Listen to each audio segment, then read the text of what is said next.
त्र्यंबकं यजामहे सुगंधिं पुष्टिवर्धनम् उर्वारुकमिव वन्दना मृत्योर्मोक्षीयमामृताम्। ओम नमः शिवाय। दोस्तों, आप सभी को ओम नमः शिवाय नमस्कार। दोस्तों, आज हम आपकी वीडियो में बहुत ही सुंदर कथा लेकर आए हैं आप लोगों के लिए, और इस वीडियो के माध्यम से हम जानेंगे कि अहंकारी दक्ष किस तरीके से मोक्ष को प्राप्त हुआ, क्योंकि ईश्वर के हाथों से कभी कोई मरता नहीं है, वो केवल तरता है। तो आइए दोस्तों, जानते हैं अहंकारी दक्ष के अंत की कहानी। दोस्तों, महादेव अपने अत्यंत भोले स्वरूप के कारण भोलेनाथ के नाम से जाने जाते हैं। वहीं अपने क्रोध के कारण उन्हें शंकर अर्थात विनाश का देवता भी कहा जाता है। कहा तो ये भी जाता है कि अन्याय और अधर्म के साथ चलने वाला व अहंकार से भरा कोई भी प्राणी महादेव के रौद्र रूप से बच नहीं सकता। महादेव के इसे भयंकर रूप के परिणाम से उनका वीरभद्र अवतार हुआ, जिसकी उत्पत्ति की कहानी प्रजापति दक्ष और उनके पुत्र सती से जुड़ी हुई है।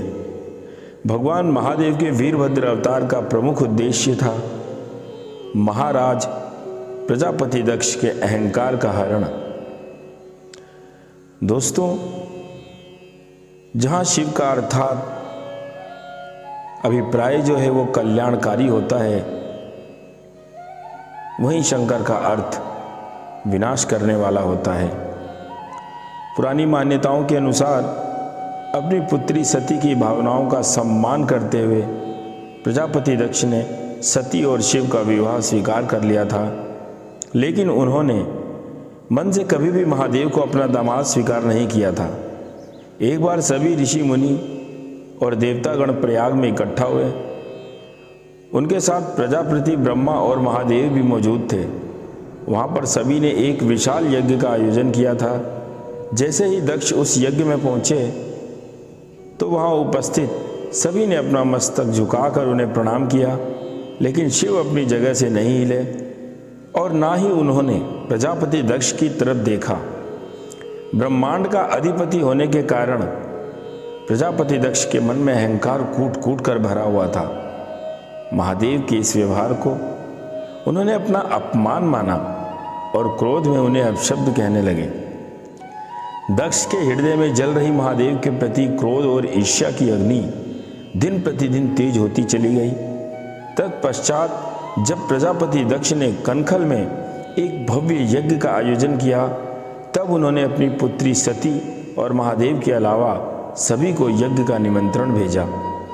उस वक्त महर्षि दधीचि ने उन्हें बहुत समझाया कि महादेव के न आने से यह यज्ञ कभी पूरा नहीं हो सकता, क्योंकि महादेव ही इस यज्ञ की आत्मा है। लेकिन प्रजापति दक्ष ने उनकी एक न सुनी। जब सती को यज्ञ का पता चला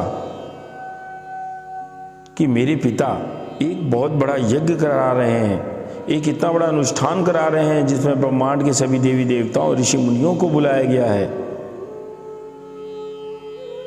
तो उनका भी जाने का मन किया। उन्होंने सोचा कि लगता है शायद उनके पिता किसी कारणवश उन्हें निमंत्रण भेजना भूल गए हैं। यह सोचकर उन्होंने महादेव से वहां चलने की जिद की, लेकिन महादेव ने यज्ञ में जाने से इनकार कर दिया।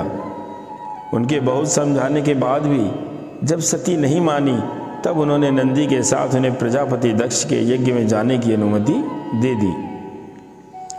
मगर जैसे ही सती यज्ञ स्थल पर पहुंची तो अपनी पुत्री को देखकर दक्ष ने कोई खुशी जाहिर नहीं की और वहां उपस्थित सबके सामने अपनी पुत्री और महादेव का तुच्छ शब्दों से अपमान करने लगे। अपने पिता द्वारा महादेव का ऐसा अपमान होता देख सती ने वहां उपस्थित सभी को उनका अपमान करने के लिए धिक्कारा, और उसी समय उन्होंने भगवान शिव का ध्यान करते हुए योगाग्नि द्वारा अपना शरीर त्याग दिया। यह घटना देख वहाँ उपस्थित सभी गणों के बीच में हाहाकार मच गया और देवी सती के साथ यज्ञ में आए शिवगणों के क्रोध की कोई सीमा नहीं रही। तभी अचानक एक आकाशवाणी हुई कि हे मूर्ख दक्षराज, तुमने महर्षि दधीचि की बात न मानकर बहुत बड़ा अनर्थ कर दिया है। अब तुम्हारा विनाश निश्चित है। इधर सती के साथ यज्ञ में गए शिवगण कैलाश पहुँचे और उनकी अग्नि में प्रवेश करने की खबर महादेव को दी।